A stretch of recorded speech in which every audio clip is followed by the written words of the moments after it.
Audio and video.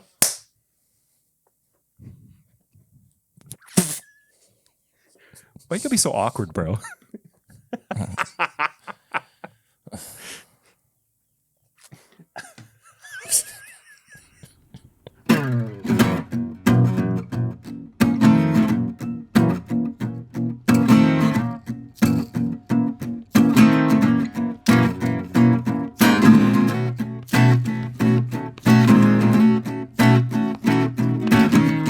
Welcome back, everybody, to another episode of This Is My Bourbon Podcast.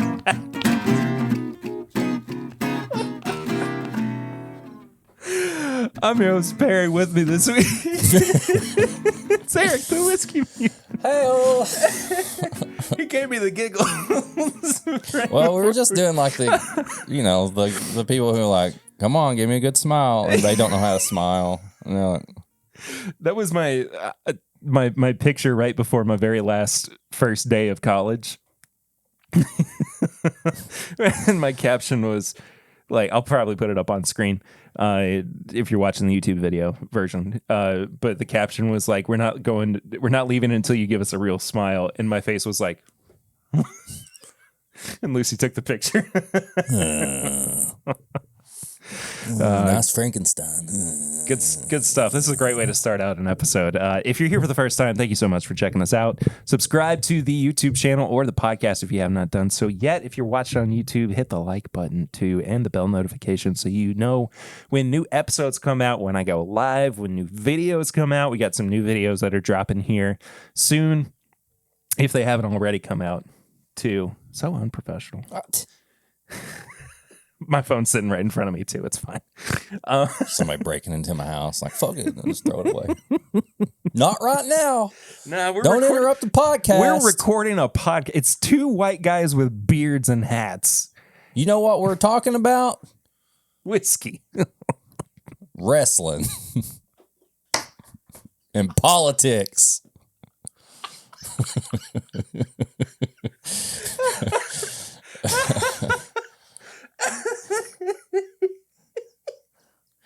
Somebody already knows when we record, and that's when they decide to rob my house. They're like, he throws his phone behind him in the videos at this exact time at once a week at least. Hashtag RIP WWE. Yeah. Freaking Vince. Anyway, follow us on social media at My Bourbon Pod and at Whiskey Mutant. You can also check out all of our apparel and merchandise at bourbonshop.threadless.com. You can send us questions or comments to thismybourbonshop@gmail.com. You can leave us a voicemail too that we would listen to on the show. Do we have one? No. Oh. 859-428-8253. That's 859-428-8253. Somebody leave a voicemail of them listening to this podcast. And we'll play it back, and we'll get a copyright strike on YouTube from our own channel. Let's see if that works. Let's find out together. And you can also leave us a 5-star rating and review on your podcast app of choice. If it's not on the Apple Podcast app, send me a screenshot of it, because we read those 5-star reviews out on the show. And we also are running a giveaway through the end of January where we are giving away some samples to one. Just like this one. Lucky reviewer. This one's empty, though. It'd be in a bottle Not similar to Not this. that sample. Don't give that sample. So, I mean, maybe. That's actually a pretty good sample to give somebody. What about Nope. this one? Nope. I would definitely resist that sample. Yeah, I could too. So leave us a 5-star rating and review on your podcast app of choice. Like I said, if you're not in the U.S. and you're not on the Apple Podcast app, take a screenshot of your 5-star review. Send it to me. We'll put you in the giveaway. We got some new reviews this week. We're going to read them out at the end of the show. And you can also support the show on Patreon at patreon.com/mybourbonpodcast for as little as $1 a month, for as little as $5 a month. There's a bunch of bonus content, a huge backlog of bourbon content. Huge. And some non-bourbon content. That's just... What? Is that what the Bengals fans were shouting at your child? Oh my God. Let's not talk about As that. the game? Yeah. I want to talk about it a little bit. Of course we will. I mean, surely it's going to come up a little bit during what we've been drinking. It will. Yeah. It will. Okay. But yeah, we've got so much bonus content over at Patreon. And we're in the middle of a bonus series right now called Mutant Madness. It's preparing me for ADHD Whiskey's March Matt Madness. March Madness. March Madness. March Madness. Which I'm hoping to be competing in again. Hope so. I haven't heard anything. Nobody talks to me anymore. Maybe he just said, I don't want to do this anymore. Hey, if that's the case, that's totally fine. They were sealed.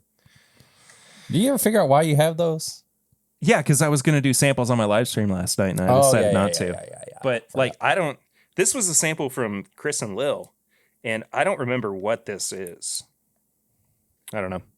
We'll see. Figure it out. I'm sure we'll figure it out. Yeah. Anyway, we're going to start the show out this week with Flying Blind. We are. I've already poured it up. Get that sniffer ready. My allergies have just been so bad. Did you know that if you... Don't. That's for Patreon only. I thought about talking about that on the main episode, and I was like, I don't want to do that. Actually, if we did that, that would all we get. Actually, you don't know what you're talking about because that works that way. Well, it's not just that. It's that, I like those people. So yeah. I don't want to No. I don't want to give. Anyway, doesn't matter. Flying Blind. Flying Blind. Pour it up. What this is. Tell me what this is or what you think of it. Oh, it smells pretty good compared to what we had earlier. It smells really good, actually. Mm-hmm. A little bit of greenery, a little bit of floralness. Fatality? End it now. Oh, that's good. That real good. I like that. I haven't had it in a while. Ooh, that is real good. You want to guess anything about it? You just want to say it's real good and reveal it? What you want to do? Huh? What you want to do? Oh, it's like creamy on the back end, too. I love a good creamy. Considering what we're talking about today, is it from this place? No. Okay. Well, maybe. I don't know. I was going to say maybe it could be. I was going to say it might be a Discovery series. It could be. We don't know. Is it a Discovery series? No. Is it? So it's sourced? Yes. Could be. Who's to say? I don't like this new game. What? Could be. So this It's is infuriating, honestly. well, I could just answer that for everything. I know. So did you blend this? Could be. Could be. That's what annoys me so much about it. Is it's just so passive. What's the proof? I don't think it's incredibly high. I would say like 107. Could be. How would you think it is? Just tell me what it is. Could be. Well, that's the answer for literally everything. If you're not on the Patreon, then you may not understand what pours from the floor is. But this is a pour from the floor because I was like, I need to finish this. I got plenty of bottles for pours from the floor, which is a bonus episode you get if you're on the Patreon. So I finished this bottle. Uh-oh. That was my phone that I threw a second ago. It just now landed. It just now hit the floor. I have been falling for 30 minutes. Jeez. Oh, it's a small batch. Man. The E.J. Curley small batch. It drinks so much higher proof than this. That bottle. I love this bottle, man. Was given to us. Oh, this was the one that was given to us. Yeah. Oh, snap. They gave that to us. Yeah. And we've solved the mystery of what happened to Curly on Instagram. They're back. It's not the same. It's not the same. Mystery solved. It's not the same Instagram account, but they're back, I guess. So I think it's e.j.curly. They're back, baby. No, baby. Bada boom, bada bing. Bada boom, bada bing. We're back. Whatever the crap I said last. We're back with whiskey that we won't tell anybody where it's from. So that's why you said, "Is this Bardstown?" I said, "It could be." It could be. Who's to say? I don't like Mr. Could Be. Could be. He's Are you dying today, Eric? Could be. Who's different from Rough and Rowdy Eric? Oh, that guy. Remember him last week? Yeah. This is just the guy. The who just- non-committal. The questions, all stuff. Like, could be. But he's optimistic about it. Yeah. Yeah. You gonna win today? Could be. Could be. It doesn't even make grammatical sense. No. Mr. Could be. It could be.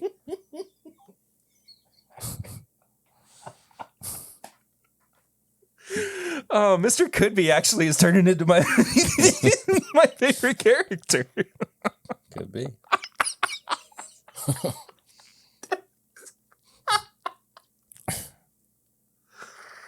Oh, goodness gracious. Do you have any housekeeping things to talk about? How's the store going?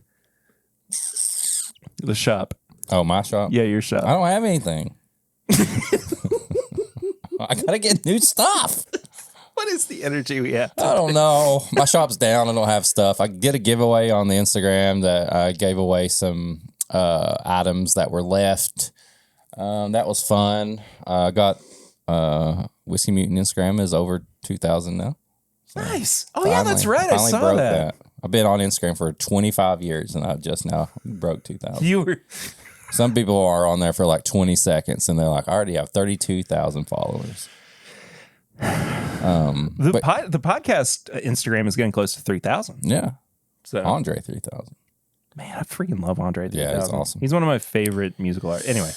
Yeah, I'll have some new stuff. I'm in the currently my my funds for stuff is kind of going towards my new little project thing. So keep an eye out for that. Yeah. We got new projects on the horizon. Yeah. So we'll see. I don't really have anything else. Yeah. I got a new. I did put up a new reel. That's going to be a new series. Oh, the one that came out yesterday? Yeah, it's Whiskey Mutant pairs whatever you ask him to. That was really, really good. So go to my Instagram and send me a message. Say, I want you to pair this. It can be weird. It can be just crazy. I don't care. I'm going to start doing that like once a week. Well, this week that the episode comes out, I'm going to be in Louisville on Friday and Saturday evenings playing some shows. He's back. I'm back on stage, baby. For the first time. Bada boom. For the first time since, and I keep saying like 2018, 2019, it's something like that. 2022. But I mean like my own set where I'm like playing my steal own. some old person's guitar and take over. Yeah, exactly. Jeez Louise. Yeah, I'm going to be at O'Shea's. Nice. In Louisville on Baxter Avenue. The show starts at 10 p.m. Oh, my word. Goes until 2 a.m. Oh. Just like the good old days, man, when I was playing at Cosmic Charlie's in Lexington. You weren't even 21. And I was not. That's a fun story that I'm not going to tell on the podcast proper, but I definitely talked about on a pregame chat. A few times. But yeah, I'm super excited about it. I don't think there's any like cover charge or anything. It's just a restaurant bar. So if you want to come hang out and listen to some tunes, I've got my own set that I'm playing too. And then I'm going to be sitting in with my buddy Drew Crawley, who has been on the show before as well. Nice. So we're gonna do some fun. You're gonna be stuff. back in March, right? Yeah, I'll be back in March 24th and 25th as well. We'll try to get down to that one. Another Friday and Saturday night. Yeah. So you can, if you missed the first round, I'll be doing it again Got a second in chance. a couple of months. So with that being said, what have you been drinking recently? Well, I had a nice cold Miller Lite the other day At the at Cincinnati Bengals Ravens game where I took my son because he is a Ravens fan. Just like Lucy. Yeah. So we were in enemy territory. I was also wearing my purple because I'm a Bills fan. But for that day, I was a Ravens fan for him, which brings me to the point of Cincinnati. Okay. High-proof hot take. Early high-proof hot takes. Let's just get it out of the way right now. Football fans, we're all crazy. Sports fans are crazy, whatever. But man, I took an 11-year-old to a Bengals or Bungles, whatever you want to call them, game. And yeah, the Ravens lost. They weren't playing too good, but they at least stayed in the game a little bit. But the point is, I had people around me, in front of me and behind me, saying the dumbest things to my 11-year-old who was not paying attention. Good. He was enjoying his food and he was enjoying being at an NFL game, but I could hear everything. I mean, at one point somebody said, Daddy must have wasted his money on these tickets. I was like, excuse me? Like, Huh? yeah.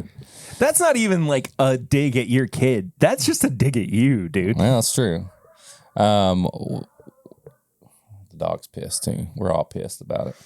I've been pissed. They were, somebody was throwing some popcorn down there at him. Ridiculous. What'd somebody else say? Somebody else was saying,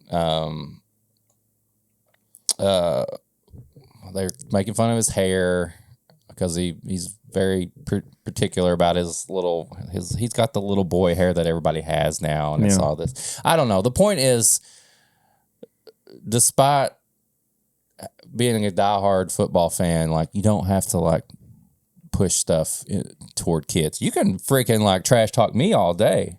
I don't give a crap. Like, I'm all for it. I love getting into like fun little scuffles with other fans. But it's a kid. It's an 11-year-old. Let him enjoy being at his first NFL game without me constantly hearing stuff like that. Like, this kid should just leave. I'm going to take his seat because we were closer than somebody. Stupid. Just stop.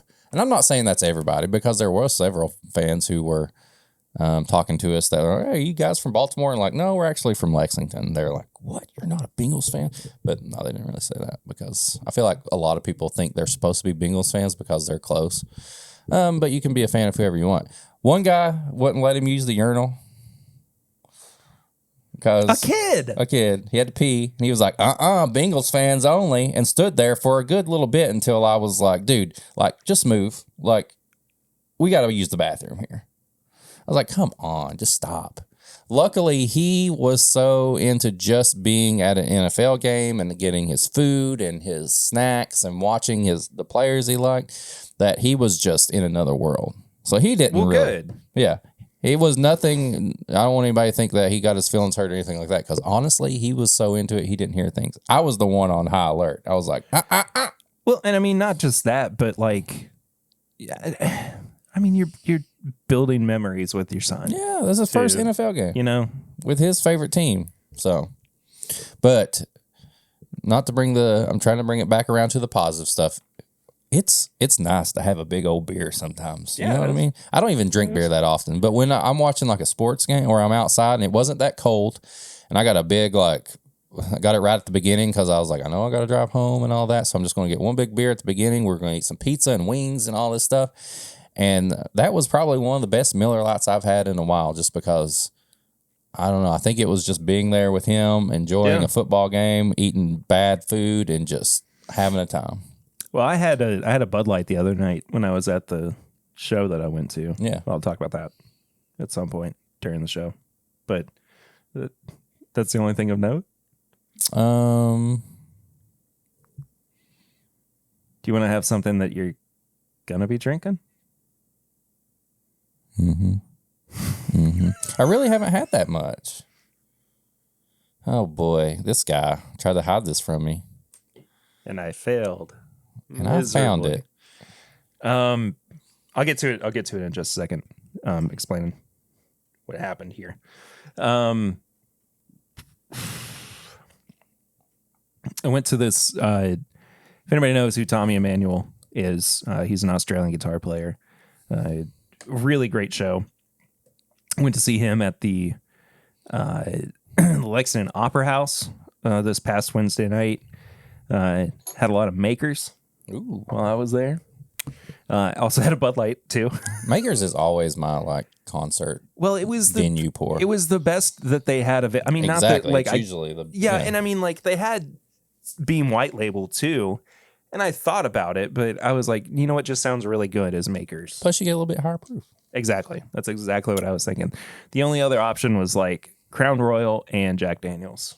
And still, Jack Daniels isn't bad. I'm not a big Crown Royal fan, but you get more proof with Makers. Yeah. So. But before that, we went to dinner at Pies and Pints. Oh, I would love some pizza from Pies and Pints. Dude, it's fantastic. That was my breakfast, actually, was finishing up my last slice good. of Pies and Pints. But I had you know how Lexington Brewing or Alltech or whatever does the like canned bourbon and cokes, like, and it's bourbon and cherry coke. Yeah. I had a couple of those, and though they are just so daggone good. I mean, it's hard to beat a bourbon and cherry coke. Yeah. Whether it's in a can or you make it yourself or whatever. Oh yeah. Been going through some Elijah Craig picks as well, barrel proof picks. I'm so happy that I've got a bunch of them now too. Like it just all of a sudden I accumulated like, you good? Now my ear was itching. Oh, I just accumulated like a bunch of them out of nowhere. I can still still put earrings in my ears. You know, I used to have plugs. I can see, dude. They're like this big. Yeah. At one point, and I can still wear earrings right now. I just thought I'd let you know. Sorry, interrupted your story. No, it's fine. But anyway, So what you got? Just show them. So I'm holding. Tell them, show them. I'm holding Your number one pick of the year. My number two. Bum, bum, bum, bum. Freaking full bottle. Look how dark that thing Dude, is. That's it's ridiculous. I said it on our best of episode. I had to get a bottle of the Parker's double barreled blend. I couldn't not pick one of these up. Oh, and you pour, dude. What's mine is yours. I know.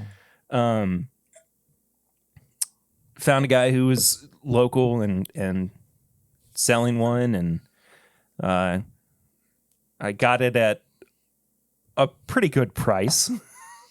Oh, it just smells. It's even on my fingers, and it smells good. I don't smell my fingers very often, but when I do, it's always good. What? This YouTube channel is set to not made for kids.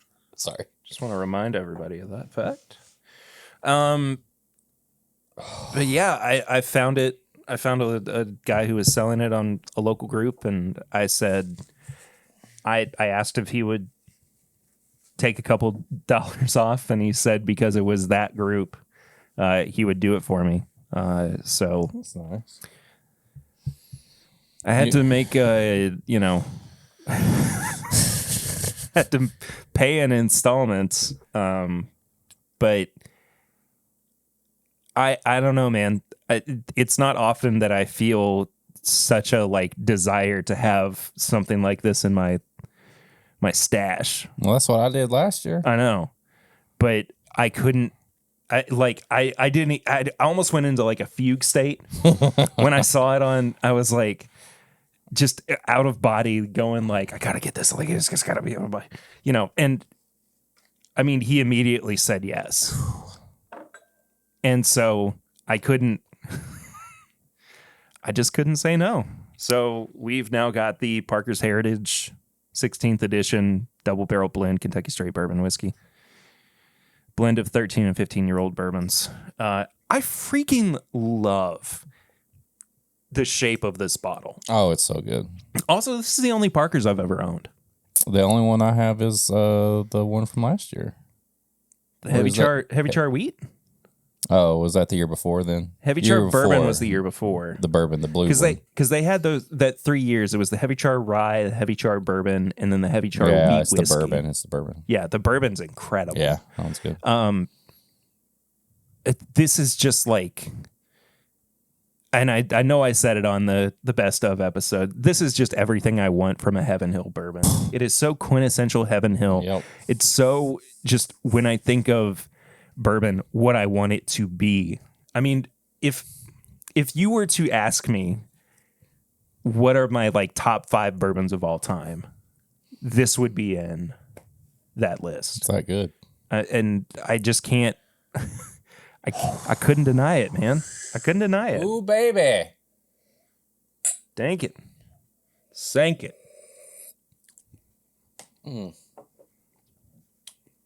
You can let that sit in your mouth and just taste so much flavor before you even swallow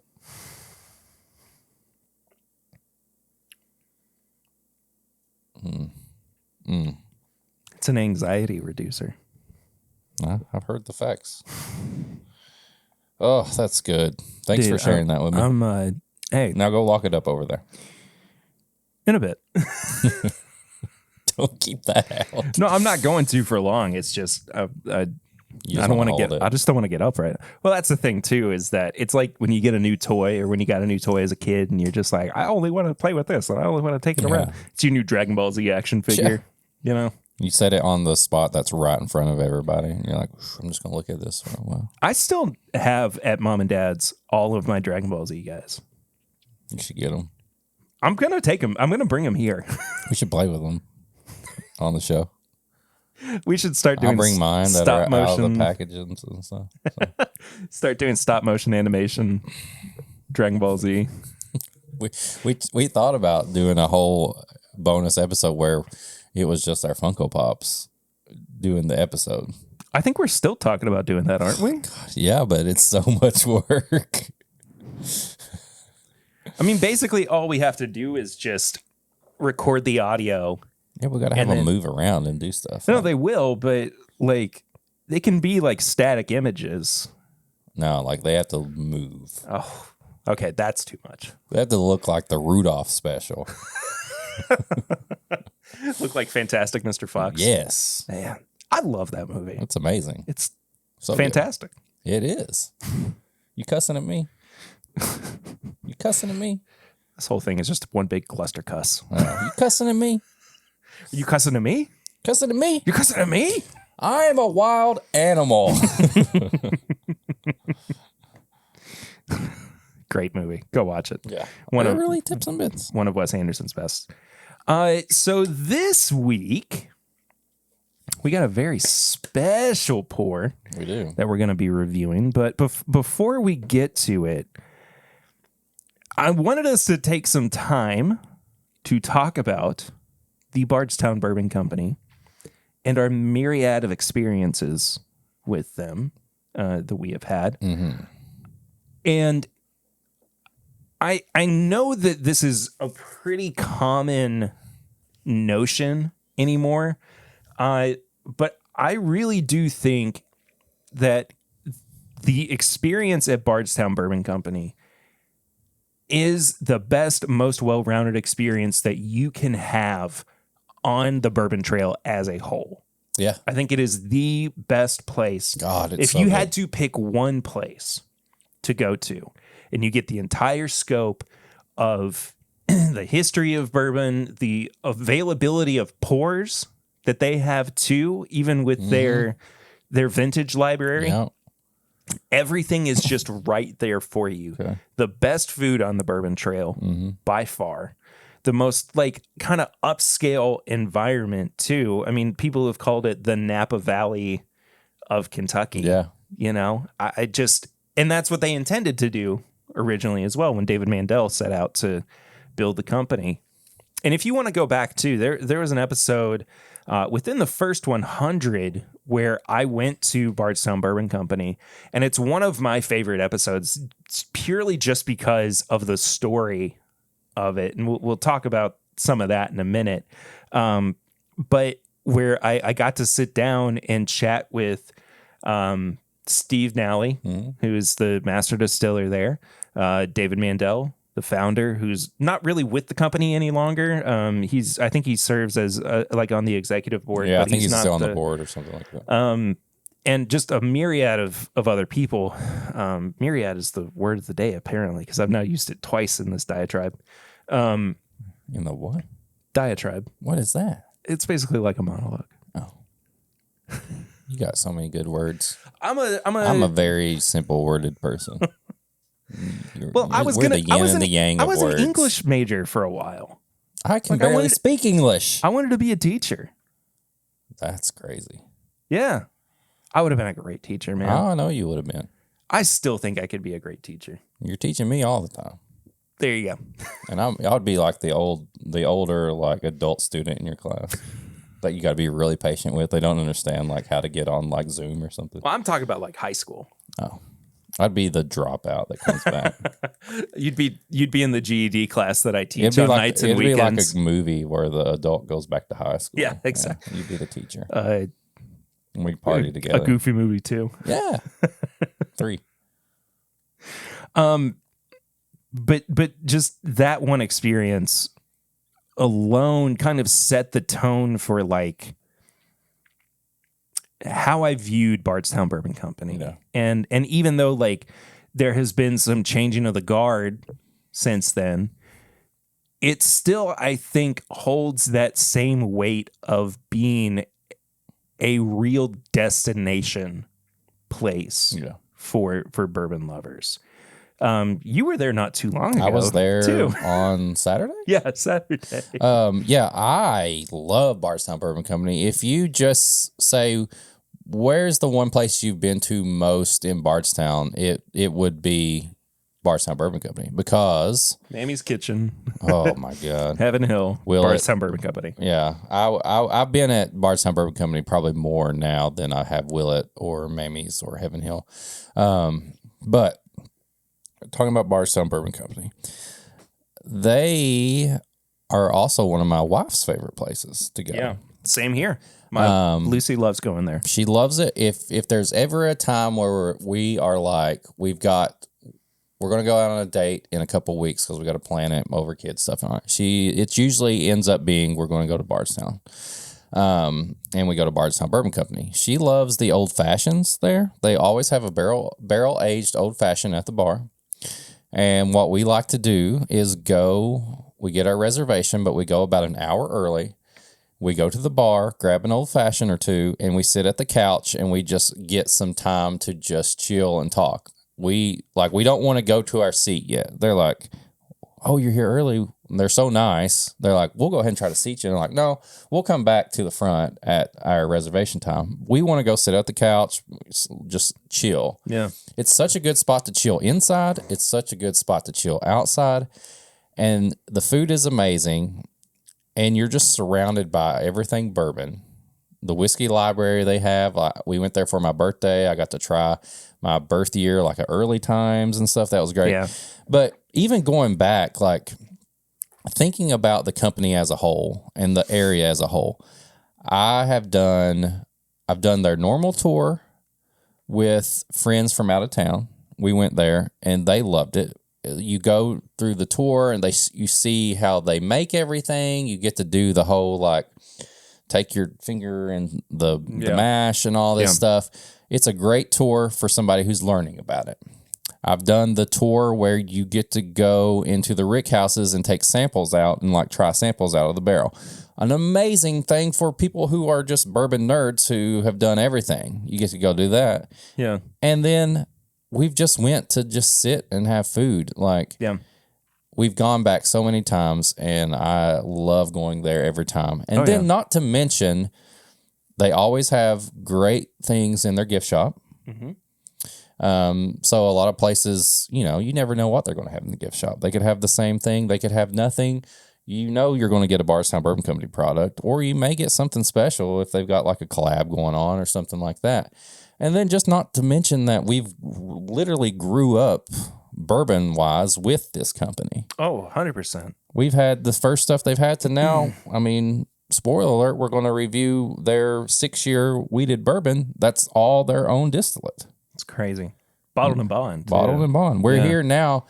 Now we have Bardstown Bourbon Company products that are just theirs. It's not the blends, the discoveries, and all that. When I first caught wind of Bardstown Bourbon Company, I think they had been around for roughly 3 or 4 years. Mm-hmm. And, they were putting out, or they were about to put out, actually, their first run of the collaboration series. Or excuse me, the Fusion series. They had done collaboration already, and it was in that, like, there is a collaboration now that they do, but it's in the standard Bardstown Bourbon Company bottle. Yeah. But back then, it was that square bottle. It was that horrible, it was that square bottle properly on any shelf, square bottle that just, like, it looked cool in and of itself, but the practicality of it was like, well, I can't fit this anywhere. And it was expensive. Yeah. But it was like, I can't fit this anywhere unless all I have are these bottles. Yeah. It stuck out for sure. And so they were kind of trying to establish who they were and make a name for themselves and everything. And I was very honored that when I asked them if I could come and do interviews there, they were so gracious and they were so hospitable to everything, every ounce of attention during that day was so well catered. And there was never a point where I felt like I couldn't ask a question and the answer wouldn't be yes. Yeah. Now, I didn't go into the vintage library. I've never been in. I've only got the menu and you can order off of it. I'll tell a story about the vintage library in a minute. But, at that point, it was basically just like a utility closet that they hadn't done anything with. And now it's in like this gorgeous space, just a really, really beautiful room. But so I walk in to Bardstown Bourbon Company. They weren't, I don't think they were quite open at the time to the, I don't think the kitchen or anything. Well, it was, but I think when I got there, like they weren't open yet. And so I had just kind of the lay of the land. Yeah. Right. David says, we'll set you up over here. I'm going to chat with you. We're going to have Danny, who's our head of... Oh, Danny Bardstown. Yeah. That dude rules because he seems to remember me if I see him and he's there because I'm not trying to like flex or anything. My friend Tom is Baron Corbin. Yeah. And he's friends with Danny. Danny sends in bottles and stuff like that, but he's always kind of like Corbin's friend or something like that. And I'm like, yeah. And then he just goes on. I was like, that made me feel good. So he said Danny's going to come sit with us. There was another Dan that was on the board at the time too. He was like, Steve is going to come sit with us. Steve Nally, who was the master distiller at Maker's Mark too. Had been in the business for I don't know if you ever heard of that guy, decades, that brand or anything. Yeah, right. Yeah. John Hargrove was still there too. John is still to this day one of my favorite people. He just is so kind and generous and energetic about showing people his love for the industry. Yeah. But David goes, Steve's going to be down here in a minute. He's finishing up a meeting.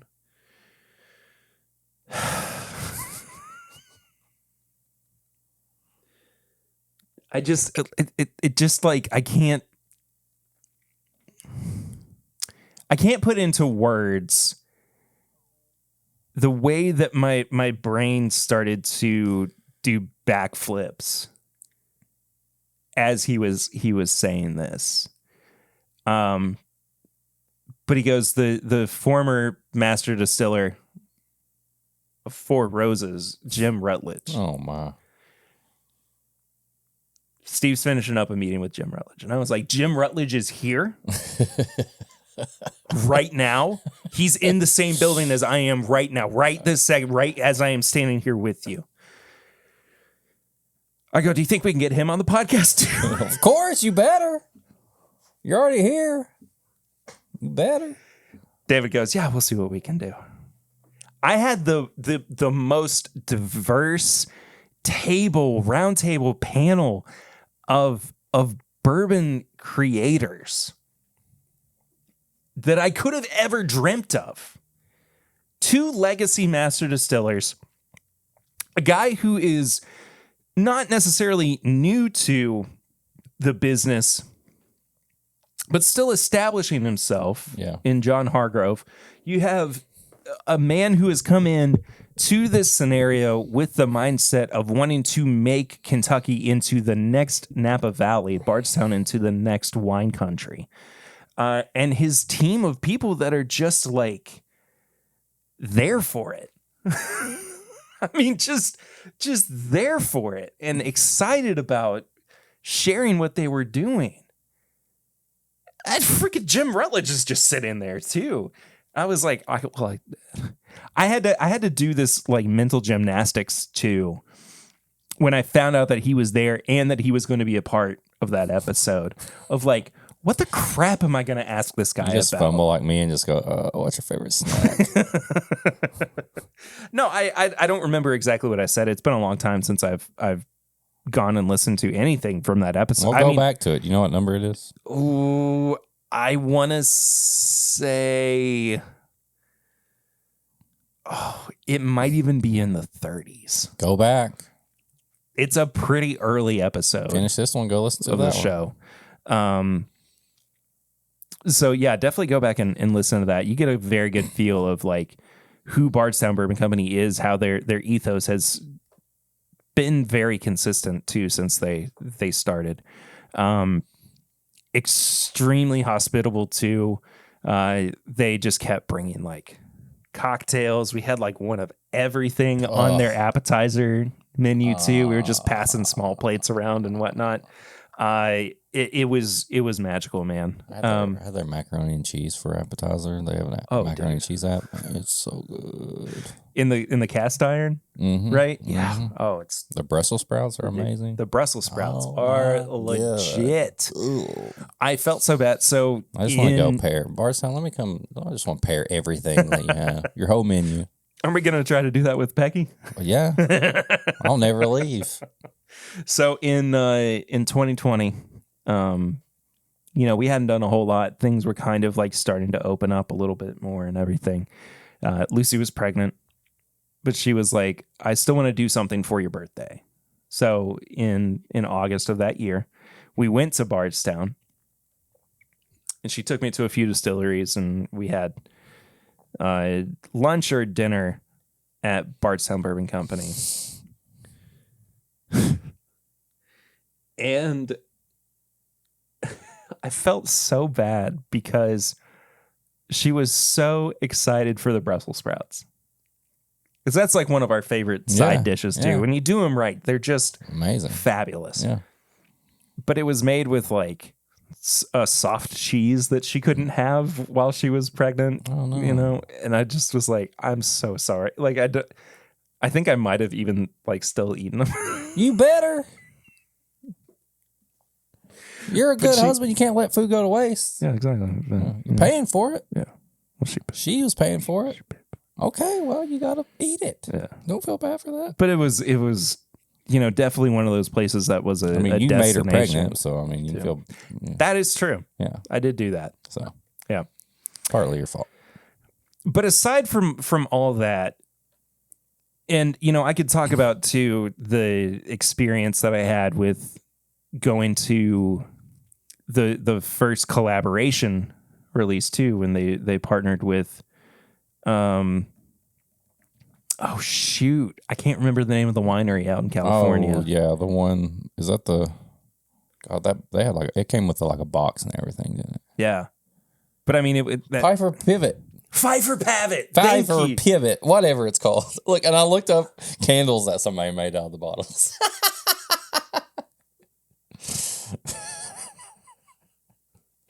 Of all the dumb ways for us to figure out how that was genius. That was the picture though. Anyway, yeah, the Pfeiffer Pavot Reserve.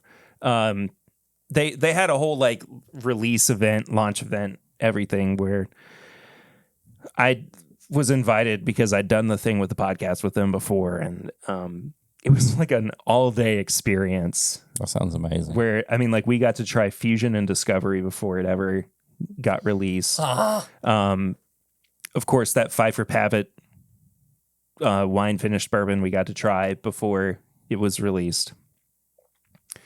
John took me to the bourbon or the vintage whiskey library too, and was like, "What do you want to try?" What'd you try? I tried the oldest whiskey that they had in their collection from the late 1800s. Damn, how was that? Unbelievable. Was it?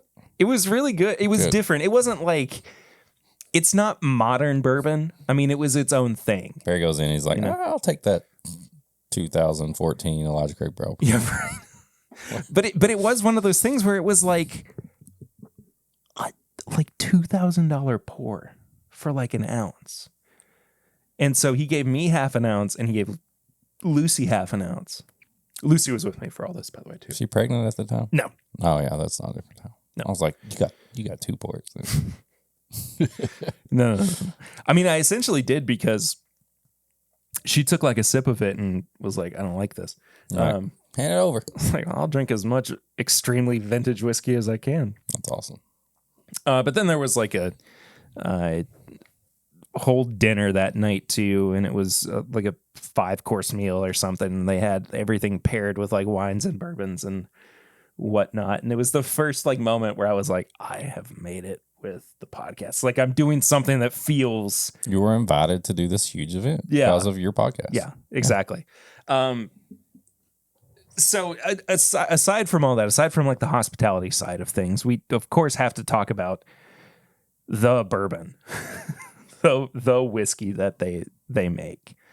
And when I went to that media preview release thing where they showed off the Pfeiffer Pavitt and they had us trying Fusion and Discovery.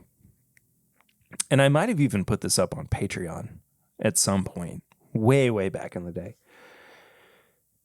where there was a point where we were talking about like, what is the future of Fusion? What is the future of Discovery? Yeah. Especially considering the fact that, you know, we knew that eventually there was going to be the Origin series, not necessarily in that like explicit of terms. Like we didn't know the name of it or anything. Yeah. But we just knew that eventually there was going to be Bardstown Bourbon Company, Kentucky straight bourbon whiskey on the market. And, you know, I was so interested in like what that meant for that product line. And I asked them about it and they said, well, this is still going to continue. Like we're still curious what we can do with our whiskey in conjunction with other people. Yeah. And that is still, I think, one of their mission statements that they have maintained. Sorry, the baby's crying. That they have maintained since they were founded, because they, you know, they're not just doing stuff for themselves. They are contract distillers. They allow other places to source from them. I mean, they're always working with. I mean, you go to their gift shop and you see Kentucky Owl and Pursuit United, right next That's to them. That's what I'm saying. Like, yeah, like it's crazy to see all the brands that they have touched, for lack of a better word, and that they work with, and it's just wild because it's like that. They're almost like the most public version of the mafia in bourbon. You know what I mean? Great. That's like, great. That's like, a great. They have a good like stronghold over the industry, but the thing is, like, you want to make a good bourbon, you come to me. Come to me on the day of my first bourbon release. You come to me for this bourbon. But we'll make it. But you know what I'm saying, though? Like they are so involved in everything that is bourbon related, and they do it so exceptionally well that people have taken notice. And they are consistently in the conversation of the current best bourbon distilleries, bourbon makers that are on the market. Mm-hmm. And even if you don't know exactly what their bourbon tastes like on its own volition, you probably had spoiler something. alert, it's very good. Yeah. I mean, I have not had anything from Bardstown Bourbon Company where I've had a second thought or gone, I don't know if I can, you know, deal with this pour. Yeah. Like I haven't had second thoughts about it, I guess is what I'm saying. And yeah, you probably have had something that they have made and you just didn't know it yet. Yeah. You know? Exactly. So they rule. They're absolutely fantastic. I highly recommend going and checking them out. I have not done that Rick House straight from the barrel tour yet. I'm going to see if I can just, you know, get the podcast in there. Yeah, and, like, you know. Please. Sorry, Bardstown, but you guys know what's up. But I mean, I do want to see what that experience is about. And, you know, I have this idea, and I'll probably wind up implementing it in some form or fashion eventually. but taking a year and doing a whole, like, we visit all of the distilleries on the Bourbon Trail. We do like their experience, and we talk with their owners, their master distillers, whomever, and have that just be like the definitive, this is my bourbon podcast guide to the Bourbon Trail. Oh, please. Yeah. Sign me up. All right, cool. Can I be on the podcast? You're on the podcast, bro. Can I be a part of this? Can I be your co-host, please? Can I be on that? That sounds Yeah, really fun. Absolutely. No, but seriously, like that would be awesome. No, I've been wanting to do that for a while, and I just haven't had the chance to like sit down and kind of map all that out. Yeah.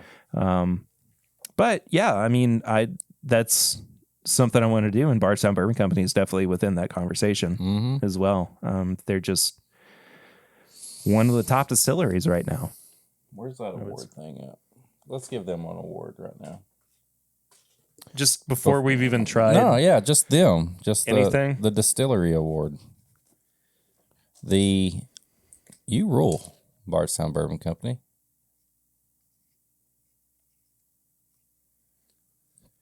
BBC, you're the best. Look at that. You gotta like What? For the main thing we got. What'd I do? I just Oh. okay. Let's try that again. BBCo, You rule. you're the best. Yes. So we might as well review I think it's time, don't you? something from Bardstown Bourbon Company, and it's Yes. a new product. It's brand spanking new. This Just bad boy spanked can it. hold so much Bardstown Bourbon Company. It bourbon. can. It can hold 750 mLs of it. This is Bardstown Bourbon Company Origin Series, bottled in bond. Kentucky Straight Bourbon Whiskey. And you said this is their wheated distillate? Origin, Bardstown Bourbon Company. Age, 6 years. Mash bill, 68% corn, 20% wheat, 12% malted barley. Distilled fall 2016. I had just gotten married a few months before that. Oh. Bardstown. USA. America. It's Bourbon Night. Hello, I'm Chad. I'm Eric. Eric, what do we have on the table in front of us today? Bardstown Bourbon Company Origin Series. Is that what we have? I'm so confused right now. You do an episode of It's Bourbon Night, but I just mess everything up. nobody addresses the fact that you're not Sarah. Yeah. I'm like, I don't know what's happening right now. That's part of my Whiskey Tube Implodes video Yeah, idea. I don't know what's going on. I am so freaking excited for this.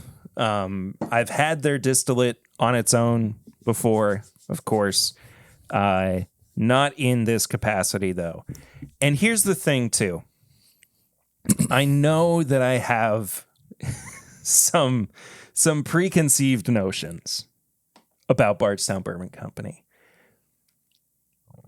I'm trying my best not to let that affect the way that I approach this, but I have such undying, I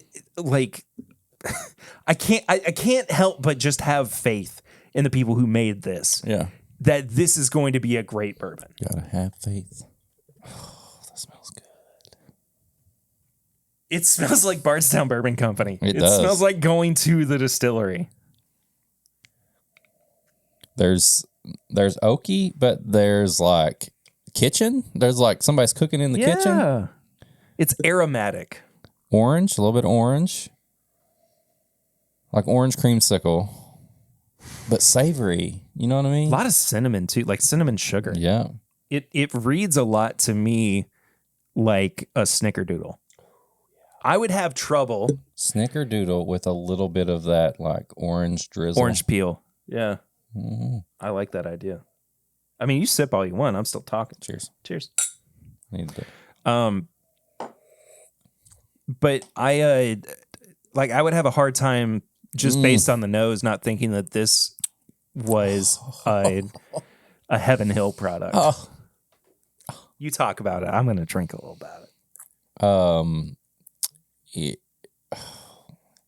a lot of those notes come out. It's savory, but there's a orange bundt cake, like a creamsicle bundt cake thing with like sherbet.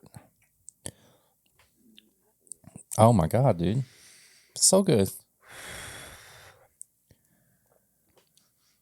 Oh, so good. That is so solid. I'm already wanting to get another one just to have. A 6-year-old bottled and bond with that level of depth of flavor in a wheated bourbon, nonetheless.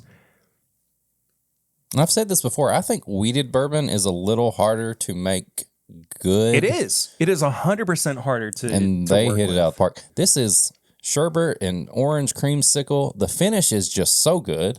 The finish is For 100 proof bourbon. I know I said this on the WLW last week, but the finish is like infinite. I mean, it's like whoosh, just. Dude.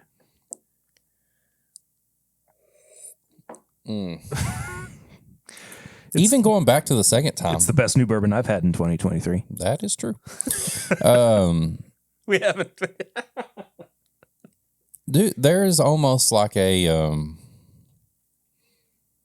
you know, when you have like a derby pie and you get kind of like that savory, like they put the nuts on the top, but then you get like the sweet.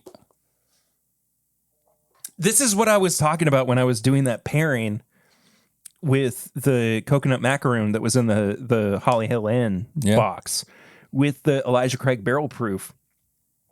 This is the coconut derby pie that I was talking about. It is a little like tropical, orangey and coconutty and like, but savory. Oh my.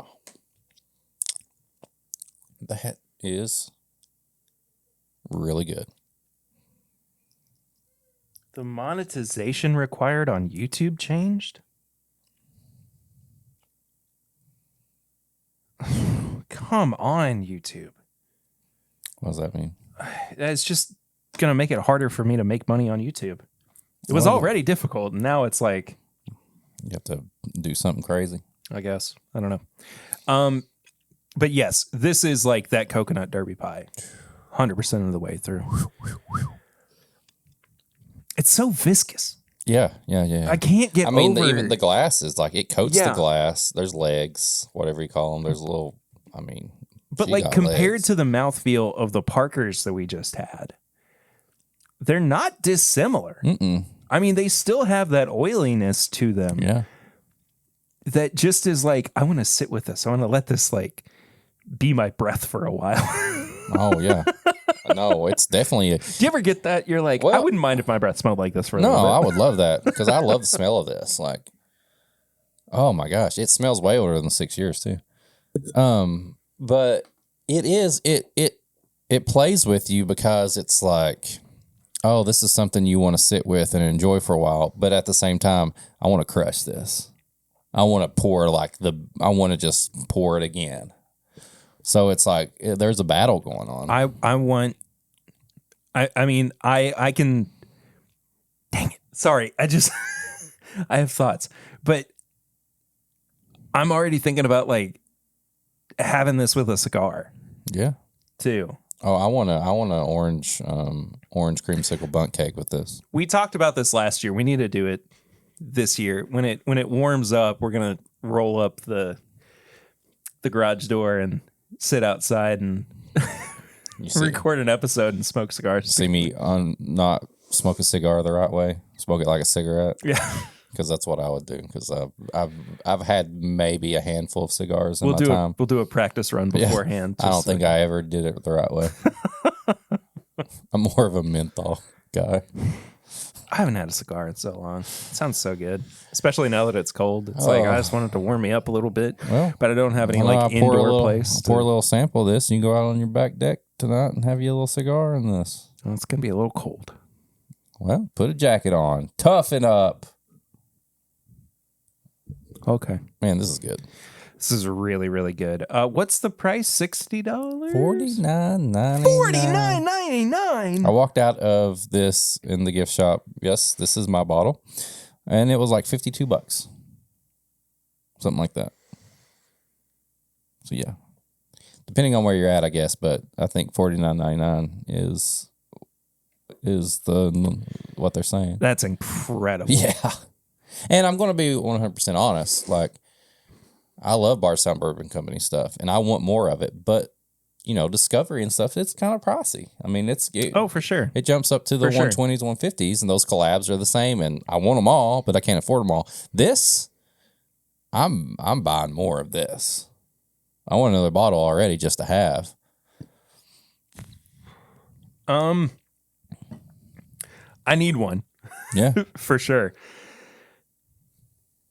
I don't think it's perfect. I think it's very, very close to it. This is going to be a high score for me, but I'm not drinking this and in the same way that I kind of did last year with the Wilderness Trail and the Parkers going, this is just the perfect bourbon. No, I think this is a good, this is 6 years old. Imagine what that 10-year-old Oh, yeah. going to be. Oh, yeah. What that 8 years going to be. Yeah. It's kind of like how Wilderness Trail was. It's like, exactly. We're loving the 4 and the 5-year-old stuff. Imagine that thing. And I can't wait till they're like, here's our, if they put out an 8-year-old and stuff yeah, it's not going to be your one and done, this is the greatest thing ever. But I don't think I don't think that's what it's meant to either. I think this is meant to be on your shelf at all times, and it's meant to make a cocktail with. It's meant to drink neat. It's meant to just have all you want. Where are you going? Well, I want to see. Oh, no. Everything's fine. Are we going to do a side-by-side right now? I think we should, don't you?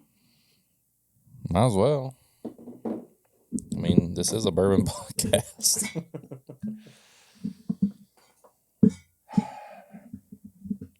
Do you want to hear a review from somebody other than us? Oh, yeah. I have one. I forgot about that. So I reached out to my neighbor who he dabbles in bourbon, but one of his and his wife's biggest love is wine. Mm-hmm. Has his own little wine thing over there. So I have some bourbon with him every once in a while, but his wine collection is impressive. So I took a little bit over to him when I opened it to bring over. And why did I try to call myself? So my neighbor Corey, I want to tell you what he has to say about Bardstown Bourbon Company Origin Series. Smells sweet. So I think we're on the money there. Mm-hmm. As soon as we started talking about this, he said, it smells and it tastes like it has orange in it, and there's no burn. He said no burn. And then then some brown sugar comes through. Yeah. He said, as a wine person, he said it reminds him of a Greek Sauv Pinot, I don't know what it is. I didn't really. Pinot, a Greek one. He said there's Greek Pinots have orange in it and stuff. Interesting. So he gets a lot of orange on this. I need to try some Greek wine then. He said just based on what he knows about bourbon and the bottles he has and the wine and everything, he would pay $60 for this. Yeah. So he's kind of right around the money there. I was anticipating, like I said, I was anticipating it being $60, and I was mentally preparing myself for how that was going to affect my score. The fact that it's 50. Yeah, after tax, it was 52 something at the distillery. The Wilderness Trail, dude. It's good. I will say, just off the nose, the Wilderness Trail definitely smells older. That 2 years is a big difference in this.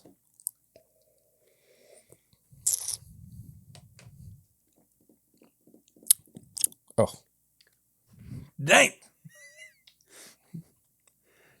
This ain't a Wilderness Trail episode. I'm sorry. But Sorry, but it's something good. that we do have to do. I would be questioning that if I didn't try them side by side. Yeah, they are two of our favorite pours, our favorite places, distilleries. I guess. Sorry, not pours, distilleries.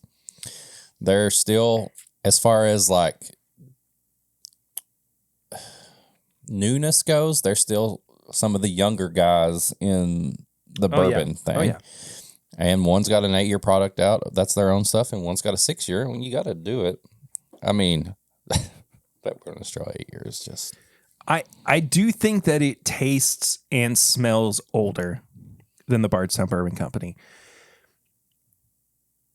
But there are parts of the Bardstown Bourbon Company that I like or even find that I'm missing. Like better than or find that I'm missing in the Wilderness Trail. I think it's that. And vice versa. Yeah. I think it's that the Bardstown has got this sherbet orange creamsicle thing that just pops. And then the Wilderness Trail is more of that like French toasty, like syrupy note. You know what I mean? So it's kind of what you're in the mood for. The fact that we I'm in the mood for both of these all the time. Yeah. The fact that we have two distilleries that are kind of our distilleries, I guess. Like, you know what I mean? Like I know exactly what you mean. I feel like they're like our thing because we've saw them start and we've kind of went with them as they've got older, as opposed to a Heaven Hill or a Wild Turkey that we love. But, like, they've been around forever. Like, you know what I mean? Like, this is kind of our thing. Kind of like a New Riff. Like, you know, Ian's got New Riff. We love New Riff. But it's almost like you appreciate it a little bit more. It's like, these are my guys, right? Oh, here. Yeah. For sure. I can't give this a perfect score.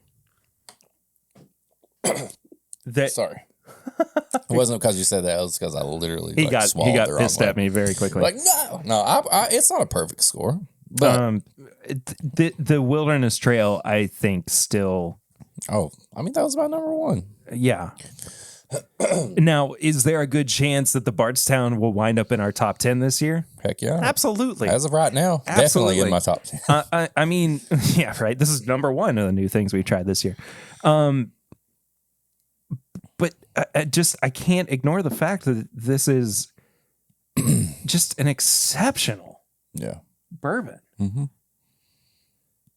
And like I said, I would expect nothing less from these guys. I think that I think the fact that they do a good job of living up to expectations. Yeah. Sorry for interrupting there. No, it's fine. But I'm still focused on when you said that they waited till they knew that this was the right time to put out. They could have said, let's put it out at 4 years. You know, bottle and bond 4 years. We've seen some other distilleries put stuff out at 4 years that probably shouldn't have been put out. But they waited. They waited 2 years. They did the right thing. And I greatly appreciate that. Well, it's not like Bardstown was, aching for income either. No, but I mean, still. they were making plenty of capital while they were waiting for this to come out. So, but still, you probably get excited when your own product is close to coming out. But I think too, it's like I would imagine, I have no experience, of course, like creating my own whiskey, but I would imagine that you take pride and care in and of it in the same way that you do like your kid. Yeah. You want to make sure that they're well looked after. You want to make sure that they have everything set. You want to make sure when you send them out to these stores that people aren't going to just tear them apart. You want them to be, I don't want them to go to kindergarten and, get made fun of. Not know the wrong words for things. People here, There's a really good Steve Martin bit about that. If your kids are cussing, you want them to cuss the right way. You don't want them to look stupid. No, honey. It's no, those two words don't go together. Say it like this. Anyway, nose, palate, finish, and price are the categories that are in our review system here on the podcast. All categories are out of 5. We give a final score out of 20. Multiply it by 5 if you want to know, or 4. 5? I don't know, man. If you want to know what the score out of 100 would be. On the nose. The nose. The nosy. I could use a little bit more brightness or a little bit more balance on it. I think it leans a little bit darker than I would have liked, but everything that is there I very much enjoy. Yeah. I'm going to give it a 4.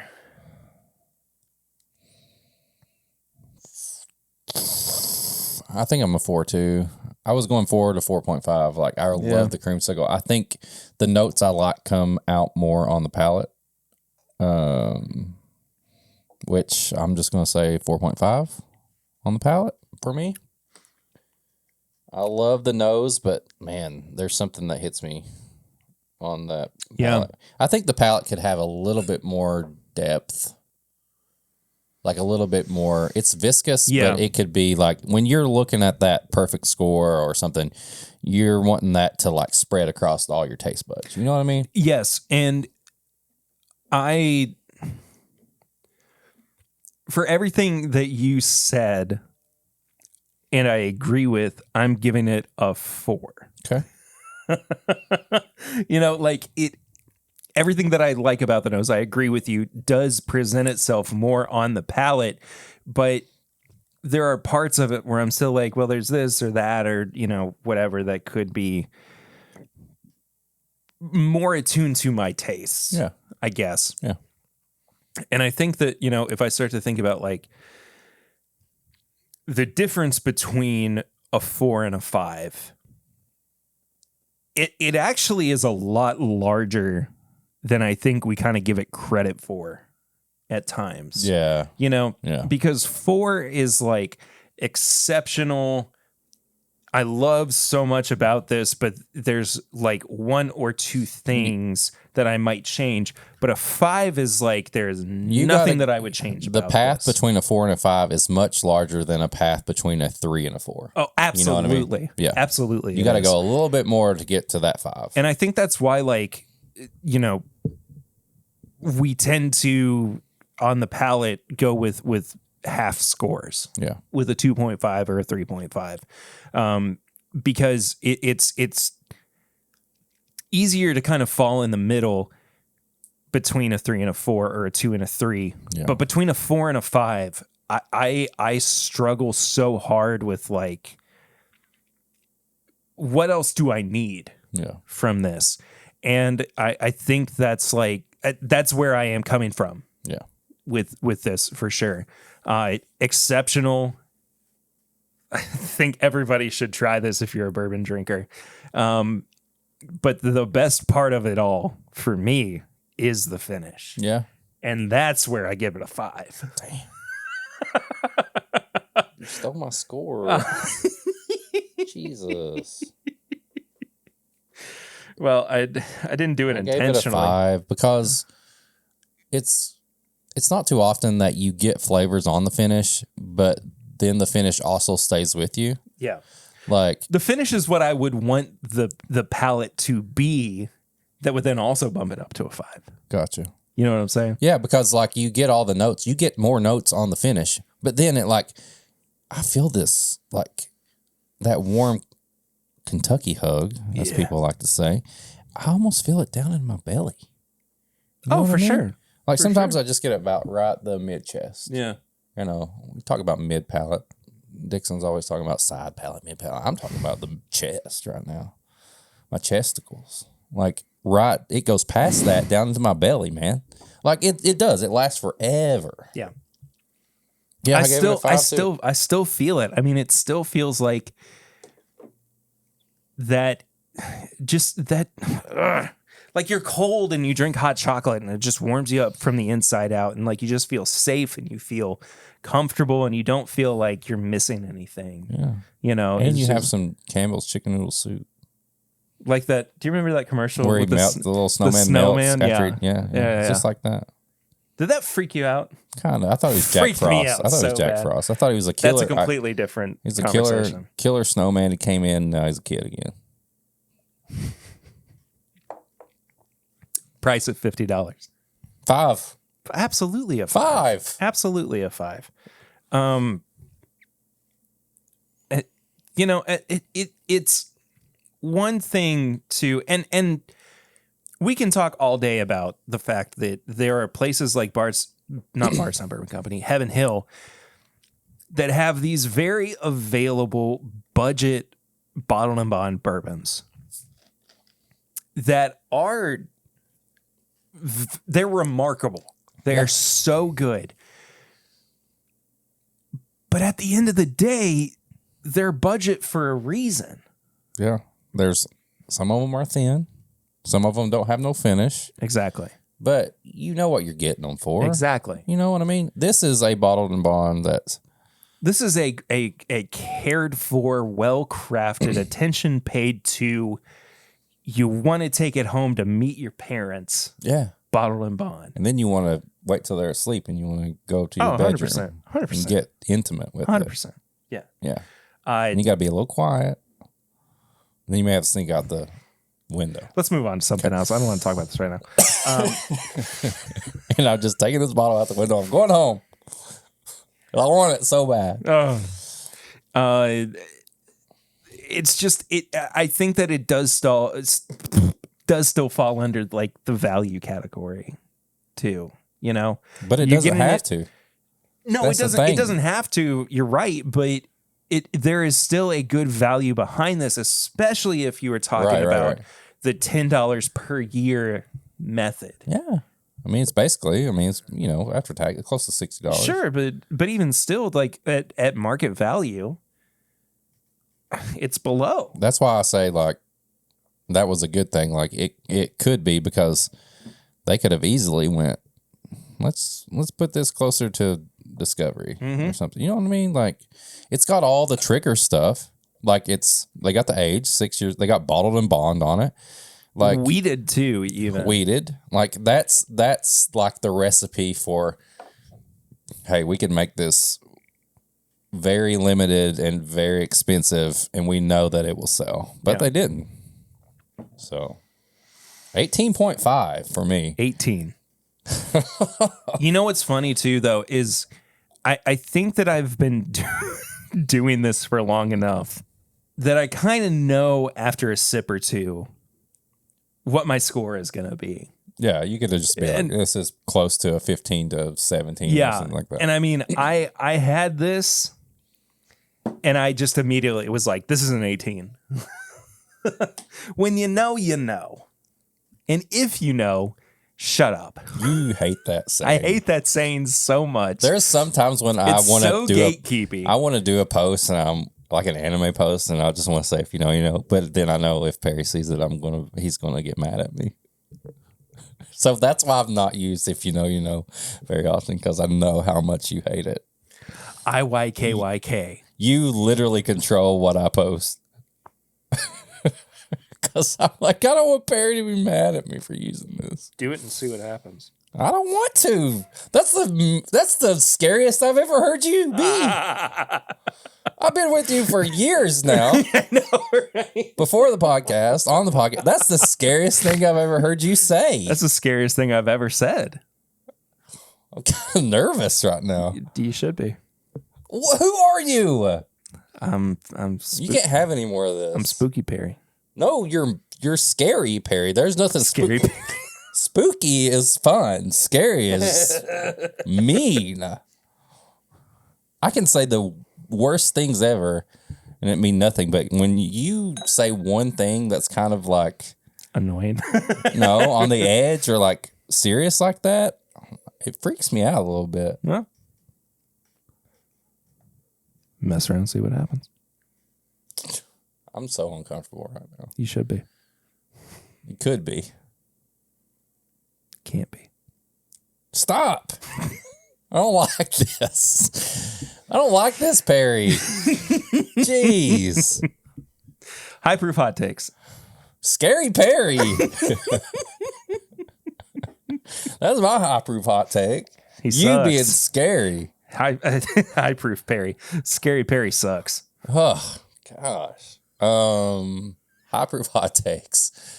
I already said, don't be mean to kids at football games. Our Instagram followers are going to be so confused in a couple of days. They're going to be so confused. But yeah, have fun. If you're an adult, you can trash talk people all you want. But as an adult, don't try to make comments to kids. Just don't. Yeah. Because more than likely, you're going to piss the parent off and they're going to kick your ass. Were you going to do that? I almost did. I don't blame you. Well, but then you have to set the example. You don't want your kid to have to leave the game that he's at because his dad got kicked out. So meet me in the parking lot, bitch. I didn't say that because then I had to take my kid to that same parking lot and then I had to drive home and it would have been a mess. I go to Cincinnati Bengals game by myself. They play the Bills or something again. Talk to me again that way.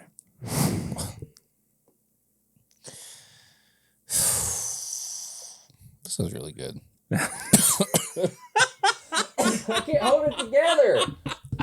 Scary Perry has got me tore up right now. You good? I'm good, bro. Are you sure? I'm good. I guess I am too. You got any tips and bits? I got a couple. Okay. You got to go first, though. Oh, I got to go first. Yeah. No, you got to go first. Okay. One of my favorite comedians, podcasters, Andrew Santino, just put out his new special on Netflix called Cheeseburger. And it's about an hour-long stand-up special. And highly recommend whether you've followed him before. It's just a good 48 to 50 minutes, something like that, special. And he's so funny, and you have to watch it. I don't know if he's going to put it out just audio, but his movements and some of the impressions he does, you just have to see. Yeah. Andrew Santino, Cheeseburger, and he says one thing, and Mr. Whiskey Ginger. Whiskey Ginger interviews other comedians and actors, and they drink a little whiskey while they do it. They don't really do reviews or anything, but love it. Love that podcast. But he said, and I'm like, why do they call this Cheeseburger? You know, a lot of specials, they'll take something from it, and that's you find out. And he says something in it that I kid you not, I was sitting there. I got off work. I didn't have to work the next night. Nobody was home, and I just had a little pour, and I watched this, and he said something that I kind of paused it. I paused it for a second, and I said, that's kind of what I'm trying to do. And he says, I'm not trying to, he goes into something, I'm going to paraphrase it a little bit, but he goes into he's not trying to make like a legacy. He just wants to be a cheeseburger. Because in that moment. I understand that on such a deep level. You know what I mean? I know exactly what you're saying. When you have a cheeseburger that's really good, it's like for that moment, that cheeseburger is the best thing you've ever had. Yeah. And that's kind of how I feel. I want to just be, when you are with me or have me, not in that way, just when you have my content or something, I just want you to enjoy it right then. Whether you remember it years down the road or you tell your kids, like, this video was funny, I don't care.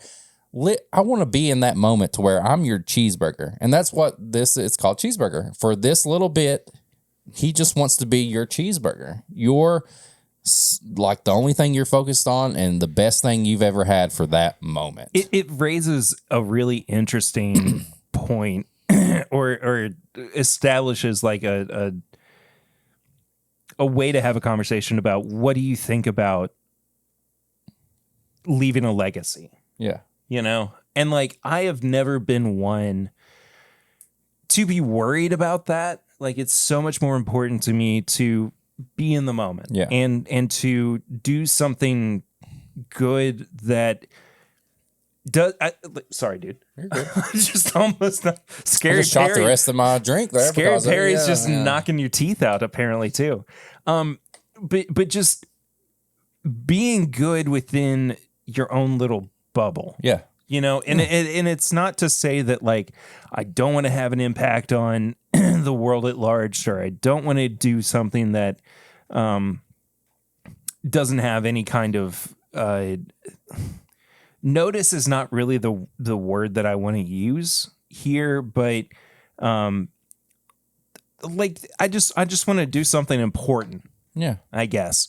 But at the same time, I do want to stay in my lane. Yeah. You know, like And I do want to just kind of keep on keeping on, because having done that for so long, it's worked out. Yeah.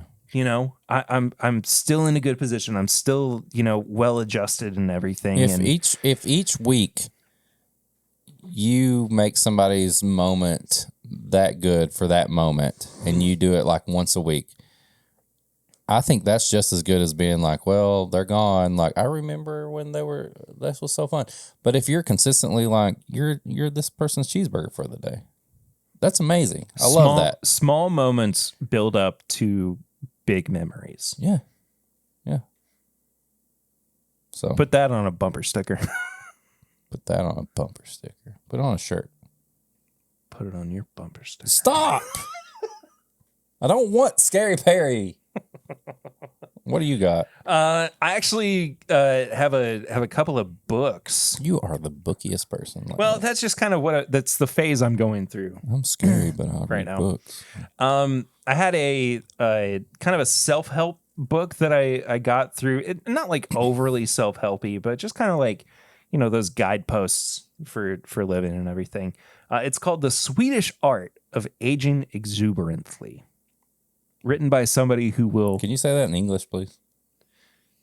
A book by somebody from Sweden who's telling you to live life to the fullest. Okay, got it. Life wisdom from someone who will probably, in parentheses, die before you. Gotcha. Oh, wow. This lady's 80 years old. I mean, I don't mean to sound Scary Perry, but I kind of hope she dies before me. Like, I don't want to... She knows how to do an audiobook? Well, She's somebody 80? else read it. Oh, okay. But she, you know, wrote it and everything. Not like groundbreaking or anything, but it does give that. I like hearing people's perspectives on living a good and positive life. You know? Yeah. Not that I like, it's not a political or socioeconomical thing. It's just like, I was saying, am I doing things that feel rewarding to me? But at the same time, like she does go into, it's by Margaret Magnuson. Margaret does go into, you know, you can still have a small impact here and there, making sure you're not leaving behind a bigger carbon footprint. Yeah. You know, like just taking care of the earth, things, not making, you know, life harder for your kids after you're gone. Right. You know, things like that. Yeah. And I think that I am kind of like pre-tuned to seek out and hear things. This is not something that other people don't do, but to, again, find confirmation bias, you know, and just be like, oh, well, yeah, that's exactly something that I wanted to be a part of, or I wanted to, you know, leave behind or whatever. Right. But I do think that, you know, if you want to kind of understand my mentality or who I kind of position myself as, I think that this book is a really good indication of it. Same with Big Magic, which I recommended last week too. Overall, just like, you know, I'm very much the person that these authors are speaking to. Yeah. You know, Their in that audience. capacity. Yeah, I am their audience. Mm-hmm. Exactly. Yeah. And then I also got through a novel this past week. It's called Truly Devious. Truly, madly, deeply. Yes. I wanna stand with you on a mountain. Anyway, this is the first book in the Truly Devious series by Maureen Johnson. It's a mystery series. Ooh. It's really freaking good. There is a thing that I think a lot of people will resonate with, that you find something that you really get attached to, like Harry Potter, Yeah. right? And you go, well, I want the next Harry Potter. This is not magical in the way that Harry Potter is, and I'm speaking literally based on, the context of the books. The theme, yeah. Yeah, it's not a fantastical universe that these characters live in. But there are like character arcs and there are relationships that remind me so much of Harry Potter. And I mean, there was even a point where I was like, I have that same feeling. Yeah. Like I got that same kind of reaction, that visceral feeling of that I did when I was going through the Harry Potter books when I was growing up. So I'm excited that there are more books in this series too, and I can just kind of keep on going with it. Yeah. Incredible stuff, man. Such a good. I think technically too, it's considered YA, young adult. But who cares? Like sometimes I don't care. sometimes they're more entertaining than boring old people books. Exactly. And I've read a couple of boring old people books recently, and some of them have been really good, and some of them have just been downright terrible. Yeah. Like I'll talk about this real quick. There's a book. It's the first book in a series, and it's called A Court of Thorns and Roses. Excuse me. Horrible, absolutely I'm already atrocious bored. book. No, it's Just by the title. It's basically like a retelling of Beauty and the Beast, but worse. Oh. And so much more sexual. Oh. I mean, there is some like straight up fairy porn. I'm a little more intrigued now. They're gonna make a show about it on Hulu, or Amazon or whatever. Just wait until it comes out. Hentai style? No. Oh, never mind. No. It's not good. Okay. It's boring. It's severely underbaked. It's just anyway. That's the show. Unless you have another tips and bit. I have been listening to a new album from SZA. Oh, how is it? SOS. Oh Yeah. my goodness. I've heard great things about it. I haven't had the chance to get into it yet. Yeah, so 100% honesty. You all know kind of like what I like, metal, hardcore. I like rap and all this stuff. But Addison and April started listening to it, and so it would be on she would put it on when I take her to school and stuff. And I'm like, man, this is really good. And I will say, like, also, if you followed, you know that I'm like a fan of like Paramore. I just love, and this is nothing like my wife knows this, so it's not like I'm trying to be like, oh, like I'm gonna go drop him a $5 and see if he'll play Misery Business. But I love, it's still one of the funniest. I I've love ever female said. Voices. Like, yeah, I do too. Honesty. I do too. I love female voices, and SZA has such a great voice, and she has made an album. And she's used titles from movies. She's got a music video and a song called Kill Bill, which is nice. It's so good. Real nice. Real nice. She's got a song called Seek and Destroy, which I love. It's a great song. I've been listening to that album, and I just highly recommend it. SZA, SOS. I think it's really funny and kind of cool when dads hear the music that their kids are listening to and go, oh, I get it. Yeah. Some stuff I'm like, I don't like that at all. But this is like, and she is like not like embarrassed about it. She's like, do you want to listen to some SZA on the way to school? And I'm like, yeah, let's do it. And like, she's not like, oh my God, my dad likes the album I like. Like, she just like, she gets it. Like, she understands it's a joint experience. Yeah.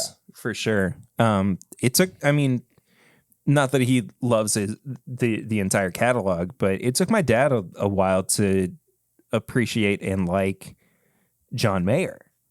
And it wasn't until Born and Raised, which came out in 2012, for him to really kind of latch on to his musical abilities and who he is as an artist. And who's this great guitar player, but he's kind of like weird guy. Like, he's kind of like, hey, the boy band dude. You had a moment last year where you heard a song by John Mayer. You didn't know who it was. And I did. And you went, this is a really good song.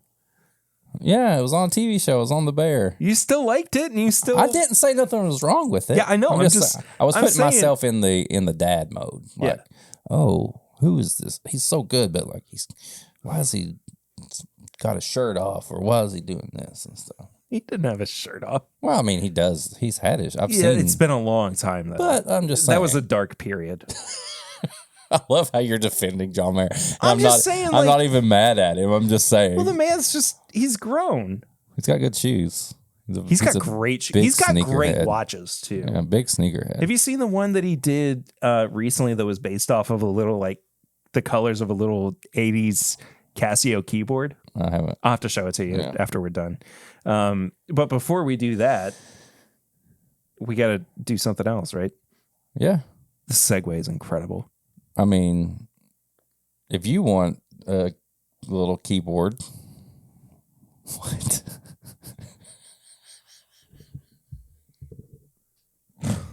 Go to eBay. Go to eBay. And if you lose the bid, you can go to patreon.com and spend $1. We'll bid on your behalf. You can spend $1 to support us, or you can throw in $5 and you can get a bunch of bonus content. Patreon.com/MyBourbonPodcast. We're throwing up bonus stuff on there. You get right now Mutant Madness, where Perry is training to get ready for Mat Madness. Oh, that rules. Right? Freaking G-Shock? Yeah. I like that. That's super cool, dude. If you want to get a G-Shock, I'll put a picture up. Yeah, you can not go to patreon.com because we don't sell G-Shocks. But patreon.com/MyBourbonPodcast for as little as $1 a month. $5, like I said, you get bonus stuff. Mutant Madness right now. We're going to come back with Pours from the Floor. We're just crazy stuff. It's the best thing you can do. It's the greatest value. It costs less than a Starbucks coffee. And that's a really good way of putting it. But also, too, we're getting very close to announcing details for This Is My Bourbon Weekend 2023. That's going to be the first place that you hear about. And the first chance you get to get stuff. Yes, exactly. If we do barrel picks, VIP I got to talk to you about some barrel pick stuff here soon, too. But there's lots of just very inclusive things that happen over at Patreon. Yeah. That if you enjoy this show and you want to be more of a part of everything that we do, that is the best place for you to. If you go always and wonder how engage. Perry edits so good and what did something change there for a second? I thought I heard something, but no, that was a good edit. If you want to hear the uncut episode, you can go to patreon.com. Look at that keyboard. Oh, that rules. Isn't that so cool, though? That is cool. He's a good designer, too. Yeah. Which is weird. Why are your pants getting... Freaking John Mayer talk, man. Always happens this way. If you want to send us an email, you can send an email to thisismybourbonshop@gmail.com. If you want us to review something, you want to ask us to pair something, you just want to ask a question, send an email. If you want to get some merch, it's bourbonshop.threadless.com. Perry's got some designs up there. He's always thinking of new stuff, but that's the best way to get some 10-bit merch. If you want to leave a message, we talked about it earlier on the Barrel Ring segment, 859-428-8253. Leave a message. We'll play it. We'll reply to you. You're on the podcast. Simple as that. Hey. If you want to follow us on social media, at MyBourbonPod, Facebook, Instagram, Twitter. There's a Facebook group. This is My Bourbon Podcast Facebook group. Join that. We're doing stuff on there all the time. If you want to follow Perry at his personal stuff, PRitter1792. You want to follow me at Whiskey Mutant, putting up some new reels and trying to do some more stuff on there. Go follow me at Whiskey Mutant. Go to YouTube. This is My Bourbon Podcast on YouTube. We put this video version out on there for you. If you want to see us, you want to look at us. If you want to watch Perry go live every Thursday, he does that. 8 o'clock, Thursday nights. He's on there. Sometimes I'm on there. Sometimes he's sick and he's not on there, but very rarely. Oh, I'd still... Look, he still gets on there, but it's like him going... Last night, I was so creatively bankrupt. I was like, I have no idea what to do for this stream. But people show up. And it still worked great. It always worked out so well. It always does. I actually cracked that Parker's last night, and I told everybody to keep it a secret from you because I wanted to surprise you. You son of a... It's better if you don't know. I know, Scary Perry. Get out of here. If you want to leave a review, go leave a review on Apple. You can leave a rating on Spotify. We're doing a giveaway right now where you leave a review and you're into a drawing to win some pairings, some pours, and a Zoom tasting. So you can do that. Do we got some new ones this week? We got three Okay. new reviews this week. This first one comes from Loyaj? Loyaj? Yeah, Loyaj. 5 stars. 3rd time's the ... Needed a third bourbon podcast to listen to, and this one is the Charm. That makes me feel so good. Isn't that great? Love the banter and commentary. Easy listening. Thank you. Well, thank you. Thank you, Loyaj. Bourbon Advocate with the 5-star review. Not Whiskey Advocate, Bourbon Advocate. I'm down with that. Listened to all 263. Damn. Not sure why I haven't reviewed after listening to all 263 episodes. I knew early on this is an excellent podcast. Down to earth people authentically talking about and connecting over bourbon. Cheers, subscribe, and enjoy. Enjoy, and we enjoy you. Thank you, Bourbon Advocate. And last but not least, 5 stars from Dismal Dave. Dismal Dave. A lot of fun. I just started listening recently. Perry and Eric are a blast to listen to. They deliver news and opinions in a fun way. It's like hanging out and talking bourbon with 2 old friends. That's what I'm talking about. The occasional interviews with bourbon industry insiders are thoughtful and interesting. I highly recommend this podcast. Well, Dismal Dave, I highly recommend you. Thanks, Dave. Yeah, that's awesome. We had a Patreon change to Mr. heard about this. Matthew Bergmayer. Upped to the $20 a month Patreon tier. Matthew. We talked about this, me and Matthew. You and Matt did? Yeah.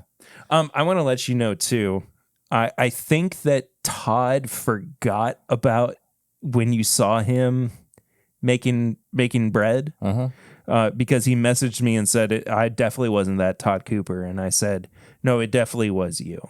See, Todd. So if you think that Todd is very polite. He doesn't want to take any credit. He is. But I'm just saying, if you think that this is not about you, it is about you. It is about you. But it's not. But it is. It is. It is. It is to me.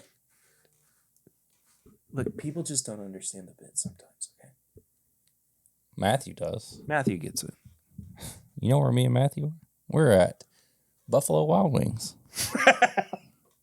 What? You don't like Buffalo Wild Wings? No, I actually love Buffalo Wild Wings. And he was going for the hottest challenge. He was going to eat the hottest ones. And I said, what is it? What do they call it? The blazing? I said, Matthew, don't do it. But then I said, do you have intestinal problems? I said, because I have Crohn's disease. And I'm always looking out for somebody. This show has gotten so visual. I was like, are you okay to do this? And he's like, yes, but I need your support. And I said, you know what, Matthew? If you want my support, give me your support. He was like, I'm a Patreon owner. And I was like, Matthew, you are going for nuclear level right now. And he's like, you know what? You're right. You guys are nuclear. I'm going to up my Patreon if you stay here and you help me get through this. So I did. So I was the guy that poured milk into Matthew's mouth while he was eating the hot wings to cool him down. And he made it through and he got a full free meal from Buffalo Wild Wings. They said they had never seen anybody like Matthew. They didn't take the little Polaroid picture and put on the wall. Dude, they put the poster printout. He's on the menu. I love the fact that you can go and do this challenge that will just destroy you internally. And they're like, yeah, we'll give you a free burger. That's how things work. It shouldn't be. It is. They should pay for your hospital stay. This is America. This is how we do things. He's Don't on catch the you wall. Sleeping now? He's on the menu. He's on the back of the menu. Oh, he is now. Yeah. Is he? Wow. Yeah. Just in Kentucky or where's he everywhere? From? Where's he from? Crap. Yeah, he's from here. He was down on Man of War. Yeah, okay. Yeah, that's the one we were at. Oh, maybe it was the one downtown. No, Man of War, definitely Man of War. Downtown. Well, on the way to downtown. There's one down there. From where? Going downtown from St. Joe, you go down. There's one on the right. It's on that little. on Harrodsburg. Yeah, coming Right? off Harrisburg, Yeah. coming straight down past Ernie's, going on down. My brother used to live over there. Well, They go there for whatever it was, like 50-cent wing night. Heck yeah. And just drink a bunch of beer. thanks, Matthew. Thanks, Matthew. And thank you so much for listening to this week's episode and getting all the way through it. Next week. Uh-oh. Pete, it's Pete. No, Pete, not you. Get out of here. Pete. We got the return of a special. This is my first episode with him. Long-time guest. And I'm not even going to tell you who it is. He made you who you are. Thanks for listening to this week. I'm Eric. I'm Scary Perry. No! You. I don't like it. And this is my bourbon box. Stop it. Do it the right way. I'm not leaving until you do it the right way. Can't do this. You were the one that interrupted me. I know, but I'm just saying. We'll see you guys next week. Until then, I'm Perry. I'm Eric again. And this is my bourbon podcast.